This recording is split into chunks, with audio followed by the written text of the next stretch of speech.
To black and brown communities out there that deal with the impact of excessive force by police, I would say that we see you, we hear you.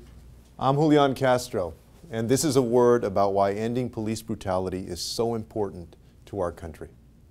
When I think about police brutality, I think about police using excessive force on someone. I was about 17 years old when Rodney King was beaten by the Los Angeles Police Department, and that stands out in my mind from the time that I was young as an example of raw police brutality that left an imprint on me. You know, as I've grown up and as this video age and cell phone age has emerged, what I've taken note of, what I've seen is just video after video after video that shows us the evidence of police brutality out there, especially against young black men and young black women. And y'all saw a couple of days ago what happened to Tatiana Jefferson in Fort Worth. Well, but what about Eric Garner and Tamir Rice and Laquan McDonald and Sandra Bland and Pamela Turner and Antonio Arce? I've tried during this campaign to focus on police brutality because I see that affecting so many people. Though my People First policing plan has many different elements to it, today I want to focus on ending the school-to-prison pipeline, ending qualified immunity, and investigating police shootings. In this country, we know that there is a school-to-prison pipeline, and there are a lot of elements to that. We need to stop setting up our schools as fertile ground for kids to be arrested and sent into the criminal justice system. Because what we see very clearly is that especially young men of color are disciplined more and put into the system by police officers in public schools across this country. We can change that, and I've called for schools not to use police officers as disciplinarians. Of course, schools are going to have discipline, but we can do it in a more sensible way and not link that to the criminal justice system. And that's one way that we can slow down that school-to-prison pipelines.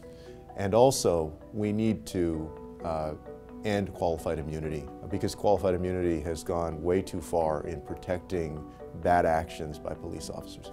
Restricting the defense of qualified immunity will help, especially black and brown communities, because they're the ones that are often the victims of police officers who use excessive force.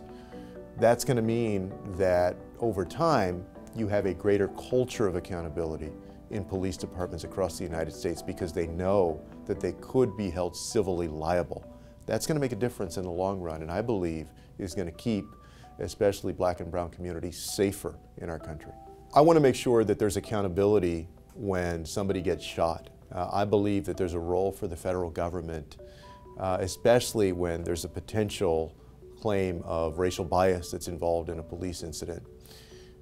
I also think that what that's going to do is add another layer of accountability and assurance that if a police officer is involved in a shooting, that we know that what happened actually is reflected in the official record. We've seen more than one instance in this nation.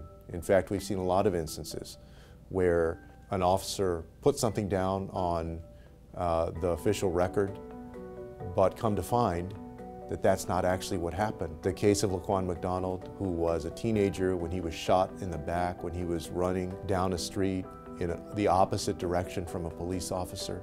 And basically, the Chicago Police Department and people involved in the investigation did what they could to try and stifle that investigation and not share the facts of what happened. I want to make sure that the federal government has a role to play in getting the truth out. Can't take it no more!